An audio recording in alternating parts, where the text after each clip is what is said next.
এই ভদ্রলোকের অবস্থা দেখেন, লুঙ্গি প্রায় বিপদ সীমার উপরে উঠে যাচ্ছে। শুরু করিতেছি মহান আল্লাহর নামে, যিনি পরম করুণাময় এবং অত্যন্ত দয়ালু। সুরমাগাঙ্গের পারে বাড়ি, দেশ বিদেশে বেটাগিরি, আমরা সকল সিলেটি। এই সিলেটের অবস্থা, এই সুরমা নদী এখন আমাদের জন্য একটা অভিশাপ হয়ে গেছে। দেখেন আপনাদের বাড়ি ঘরের অবস্থা দেখাই। এটা হচ্ছে গিয়ে মাসুম, এই জায়গাটার নাম কিটা?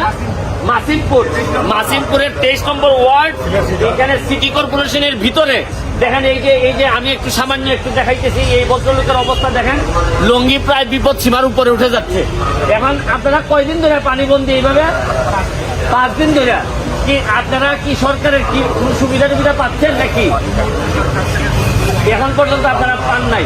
সরকার থেকে ওনাদের বক্তব্য হচ্ছে এখন পর্যন্ত 5 দিন হয়ে গেছে, এখন পর্যন্ত ওইভাবে ওনারা পান নাই। আমি জানি না সরকারের অবস্থা কি, বা এখানের নেতৃবৃন্দ যারা আছেন তারা কি করতেছেন আমার এই ব্যাপারে জানা নাই।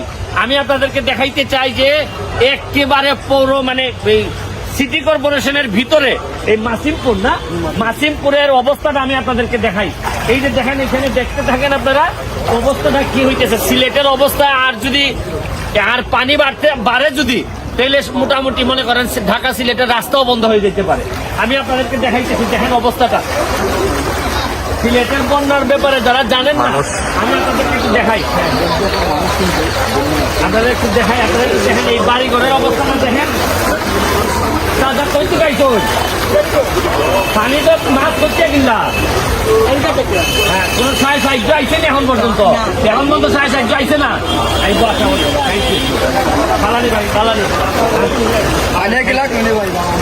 এই যে বাড়ি ঘরের অবস্থাটা দেখেন আপনি, এটা কিন্তু গ্রামে এখনো যাই নাই, পুরা শহরে। এই হচ্ছে গিয়ে রোড, যে নতুন ব্রিজের নিচেই হচ্ছে গিয়ে এই অবস্থা। আপনারা দেখেন অবস্থা। এখন জরুরি ভিত্তিতে যদি সাহায্য দেওয়া না হয়, আর 2-3 দিনের ভিতরে কিন্তু পুরা কিন্তু মানুষের নাভিশ্বাস উঠে যাবে। আমি আপনাদেরকে বলতেছি। হ্যাঁ,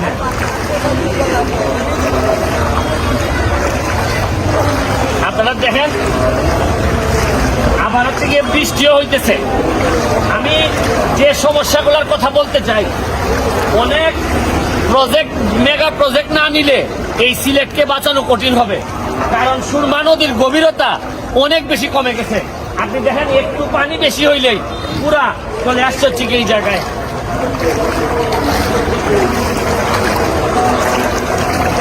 এই দেখেন এই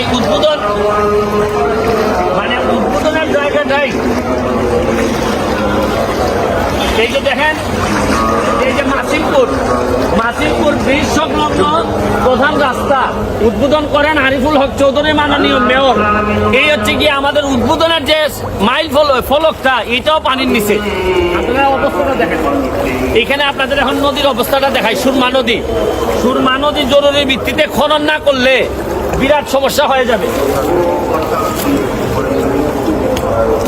আপনারা দেখেন কোথায় থাকার কথা ছিল আর কোথায় আছে। এই হচ্ছে গিয়ে নতুন ব্রিজ, এই হচ্ছে গিয়ে নদীর ভিতরে এটা থাকার কথা ছিল, আর এখন কোথায় আইছে। এই দেখেন বাড়ি ঘর আর পানি কোথায় আছে দেখেন। হ্যাঁ, এটা পুরাটা ডুবাইল ছিল না। এই দেখেন ওই পাশেও পানি ঢুকে গেছে আর এই পাশেও পানি ঢুকে গেছে। এখন 1 ফুট পানি বাড়া মানে হচ্ছে গিয়ে সিলেটের অর্ধেকের বেশি পানির তলে চলে যাওয়া। এখন মেঘালয়ের যে জিনিসগুলো, এই জিনিসগুলো আমি জানি না আসলে কিভাবে পানি আসছে। ইন্ডিয়া থেকে যত পানি বেশি আসতেছে তত আমরা বিপদে পড়তেছি।